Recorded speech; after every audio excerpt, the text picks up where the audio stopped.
અરે તમારો school friend છે.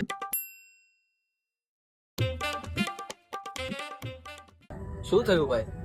કઈ સમજ નહીં પડતી ભાઈ, લાઈફમાં હું ચાલી રહ્યું છે કઈ સમજ નહીં પડતી. અંદરથી આમ ખાલી ખાલી લાગે છે, કઈ પણ વિચારેલું કઈ જ નથી થતું યાર. એટલે કઈ પણ મજા નહીં આવતી. અચ્છા, એટલે તું ચૂપ છે. જયારે મન ભટકે ને ત્યારે સાચો માનવું. તને ખબર છે ગુરુવારી પ્રભુજીવન સ્વામીજી ત્યાં પધારવાના, તેમના દર્શનથી અને તેમના આજ્ઞાથી લાખો હરિભક્તોને માર્ગદર્શનથી તેમનું જીવન પરિવર્તન થયું. ખરેખર? હા, એકવાર દિલથી સભામાં આવી જો અને એક સાચા દિલથી સંકલ્પ કર, તારા બધા પ્રશ્નોનો જવાબ ત્યાં મળી જશે અને તારા બધા જ સંકલ્પ પ્રભુ સ્વામી પૂરા કરશે.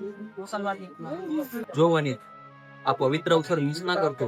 યાદ રાખજે, 10 એપ્રિલ રામજીવાડી ભુડિયા સુરત તારે જરૂરથી પધારવાનું.